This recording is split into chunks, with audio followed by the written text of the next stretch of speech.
నా పేరు రాజ్ కుమార్ అండి. నేను సికింద్రాబాద్ ఆర్కేపురం నేరేడ్మెట్ ఆర్కేపురం ఫ్లైఓవర్ దగ్గర ఉంటాను.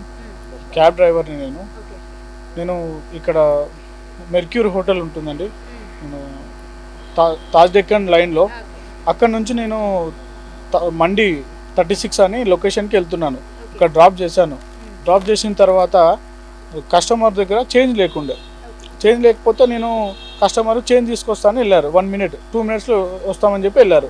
వెళ్ళిన తర్వాత నేను అక్కడ లెఫ్ట్ సైడ్కి పెట్టుకొని ఉన్నాను. బండి నా కారు ఆపుకొని 4 ఇండికేటర్ వేసుకొని ఉన్నాను. 4 ఇండికేటర్ వేసుకొని ఉంటే గుర్తు తెలియని 2 ముస్లిమ్స్ వ్యక్తులు నా కారు వెనకాల దేవుని జెండా ఉంటుంది, హనుమంతుని జెండా ఉంటుంది. జెండా దాన్ని వాళ్ళు చూసారా మనకు తెలియదు. నా మీదకి వచ్చి డైరెక్ట్ నా కారు గ్లాస్ మీద కొట్టారు. ఫస్ట్ గ్లాస్ మీద డైరెక్ట్ ఇట్లా బలం ఎంత ఉందో అంత కొట్టేశారు.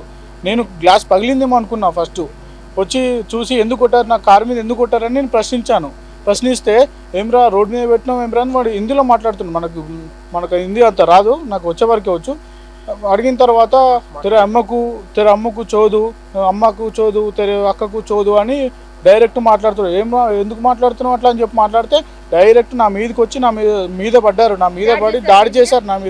నా మీద దాడి చేస్తే నేను రండి అన్న అని చెప్పి ఎవరు కూడా రాలేదు. అక్కడనే ఇంకా ఇద్దరు ముగ్గురు ముస్లిమ్స్ కూడా ఉన్నారు, వాళ్ళు కూడా ఉన్నారు. వాళ్ళు ఏం చేసారు, ఇతను పట్టుకొని వెళ్ళిపోయారు. అప్పటిదప్పుడు వెళ్ళిపోయారు. నా మీద దాడి చేసి వెళ్ళిపోయారు. నాకు ఇక్కడ తగిలింది, ఇక్కడ కదిలిస్తా ఎట్లా ఇక్కడ తల మీద తగిలింది, ఇక్కడ ఇది ఆసింది. ఈ లోపల కూడా చిగురు కూడా తెగింది. నాకు రక్తం కూడా రావడం జరిగింది.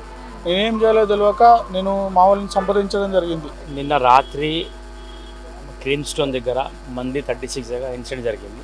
మా మిత్రుడు రాజ్ కుమార్, ఇప్పుడే మా మిత్రుడు మహేష్ కుమార్కి ఫోన్ చేయడం జరిగింది. అన్న ఇట్లా జరిగింది, ఒకసారి పిఎస్సి మీరు రండి, తప్పకుండా మన హిందువులపైన చాలా దాడులు జరుగుతున్నాయి. అయితే నేను ఏమంటున్నా అంటే మన హిందువులు ఎప్పుడు మేల్కుంటారు, ఒక్కరికి అందరూ వదిలేస్తున్నారు. అరే ఆయన చూసుకుంటున్నారు. కాబట్టి నేను అందరికీ ఏమంటున్నా అంటే అందరు మేల్కోండి. గత ఒక 2 years ముందు కూడా మనం జూబ్లీ సమ్మర్ దగ్గర కూడా పోయినాం. 50 గజం జగ అడిగినాం.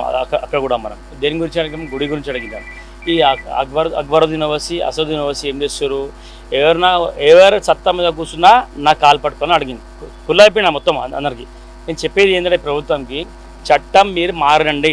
చట్టం మారేస్తే భయం పెట్టండి పబ్లిక్కి. ఏదైనా కానివ్వండి.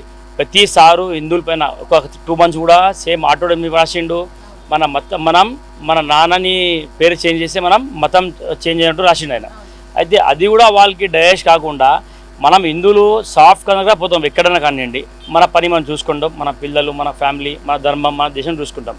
కానీ ఉగ్రవాదులు ఎక్కడి నుంచి బంగ్లాదేశ్ నుంచి పాకిస్తాన్ నుంచి వచ్చి ఇక్కడ మన చార్మినార్ సైడ్ దగ్గర, షాలిబండ దగ్గర, యాకుత్పురా దగ్గర నిజంగా మొన్న పేపర్లో వచ్చింది, 2 ISI ఏజెంట్లు పట్టుకున్నారు హైదరాబాద్లో. ఏం చూస్తుంది తెలంగాణ గవర్నమెంట్, రేవంత్ రెడ్డి గవర్నమెంట్ ఏం చేస్తుంది చెప్పండి.